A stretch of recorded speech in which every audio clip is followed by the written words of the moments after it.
오는 8월부터는 운전 중에 TV를 시청하거나 내비게이션을 조작하다가 사고를 내면 과실 비율이 늘어나거나 보험금을 덜 받게 됩니다.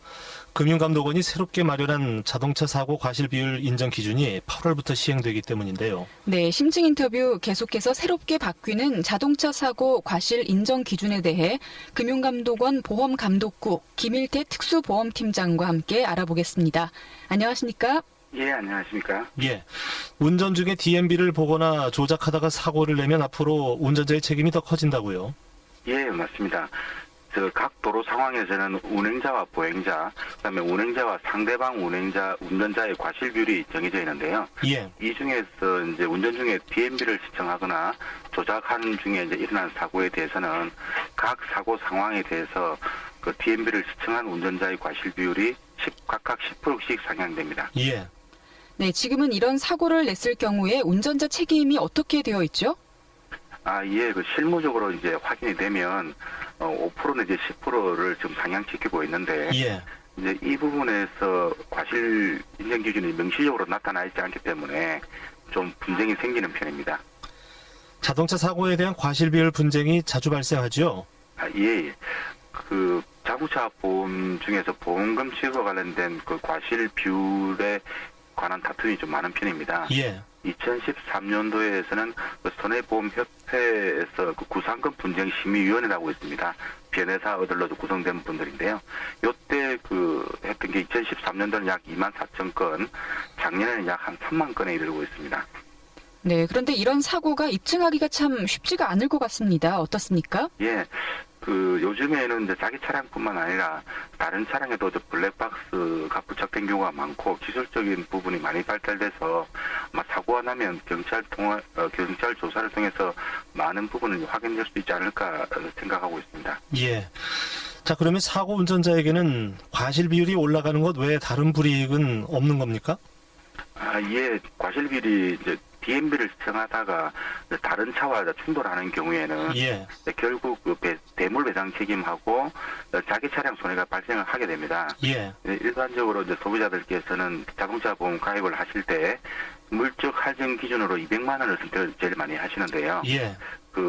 종전 같은 경우에 예를 들어서 50대 50의 상황이었다 그러면 DMB를 운전하신 분이나 상대방 차량이나 전체적인 손해액이 200만 원을 넘어갈 경우에는 두 분 다 6.8%씩 보험료 약 6.8% 정도의 보험료 인상 효과가 생깁니다. 예. 그런데 이제 앞으로 바뀌는 기준에 의하면 5대5 상황이 DMB를 시청하신 분은 6대4 상황이 되기 때문에 DMB를 시청하신 분은 보험료가 올라가는 데 반해서 시정하지 않는 분은 6.5%가 인상이 안 되는 그런 효과가 있습니다. 예. 신호등이 없는 횡단보도에 10m 이내 도로에서 사고가 났을 때도 운전자 과실 비율이 올라간다면서요? 예.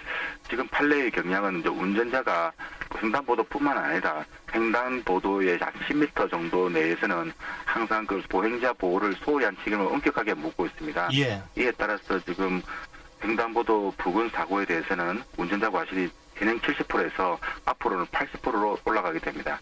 예. 자, 또 도로에서 주유소 등으로 진입하는 자동차와 인도를 달리는 오토바이가 충돌했을 때, 그럴 때도 오토바이 운전자의 과실 비율이 어떻게 되는지 궁금한데요. 과실 비율이 올라가게 됩니까? 예. 그러니까 이륜차, 즉 오토바이는 엄연히 차기 때문에 예. 인도 주행이 금지되어 있습니다. 예. 여기 판례도 이 부분에 대해서 엄격하게 이륜차 운전자의 과실 비율을 묻고 있는 편이기 때문에 예. 이 부분에 대해서도 이륜차 운전자의 과실이 지금보다 10% 정도 올라가게 됩니다. 차량 운전자 과실이 사실 100% 인정되는 경우가 그렇게 흔하지 않잖아요. 예. 네, 앞으로 그럼 이제 100% 인정되는 경우도 좀 늘어나게 되나요? 예. 자전거 운전자가 자전거를 탄 채로 지금 갈 수 있는 자전거 횡단도라고 있습니다. 예. 청취자들께서 이제 길에서 보시면 도로변에 자전거 그림이 그려져 있는 거 있는데요. 또 자전거를 횡단하시는 분이 자전거를 타고 가시기 때문에 차와 부딪히는 경우에는 굉장히 사고 위험이 높습니다. 예. 그래서 도로교통법에서도 거기에서는 일단 차량 운전자들이 일단 정지하도록 되어 있습니다. 그래서 그 앞을 정지하지 않고 충돌했을 때는 차량 운전자의 과실이 100%가 됩니다. 예. 다만 상황에 따라서 야간이라든가 폭우라든가 이렇게 시야 장애를 받았을 경우에는 주변 상황에 따라서 조금 감경될 수는 있습니다. 예. 자, 그리고 횡단보도를 건너다 보면 사람들 사이로 쏜살같이 달리는 오토바이를 자주 마주치게 되지요. 이런 경우에도 모든 과실이 오토바이 운전자에게 주어집니까?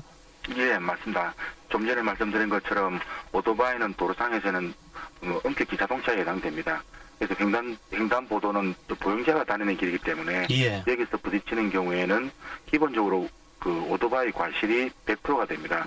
다만 야간이라든가 시야를 가렸다든가 어떤 특정한 사고가 있으면 다소 감경 사유는 될 수가 있습니다. 예. 8월 이후에 그 사고 상황을 입력하면 자신의 과실 비율이 얼마인지 계산해 볼 수 있는 그런 스마트폰 애플리케이션도 개발할 예정이라고 들었는데요. 소개를 좀 해주시죠. 예.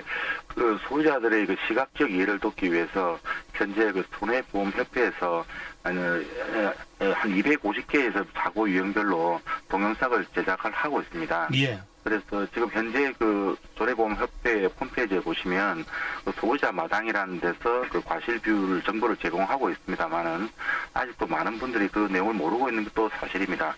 또 설령 알고 계신다 하더라도 사고가 나게 되면 그 부분을 더 즉시 확인할 수 없는 또 어려움이 있었습니다. 예. 그래서 오늘 그 8월 달에 오픈 예정인 그 스마트폰 어플리케이션을 그 소비자들이 그 핸드폰으로 다운받으신다면 사고 현장에서 이제 바로 즉시 좀 확인하실 수 있는 그런 장점이 있다 하겠습니다. 예. 과실 비율 조정을 통해서 어떤 효과를 기대하십니까? 예, 이제 보시는 바와 같이 이제 운행자의 과실 비율이 좀 상향되는 경향이 있기 때문에 운전자분들은 자신의 안전과 또 다른 분들의 안전을 위해서 더욱더 안전하게 운전하실 필요가 있을 것 같습니다. 근데 이번 조치로 그 교통사고 예방 효과가 나타나서 사회 전체적으로 교통사고에 따르는 여러 비용이 좀 감소되기를 기대를 하고 있습니다. 또한 유사한 상황에서 그 과실 비율이 통일성 있게 처리됨으로써 분쟁 예방에도 도움이 될 뿐만 아니라 그 보험회사가 지급하는 그 보험금에 대한 출신도 많이 사라질 것으로 기대를 하고 있습니다. 예. 네, 앞선 인터뷰에서는 보복운전에 관련돼서 얘기를 들어봤는데요.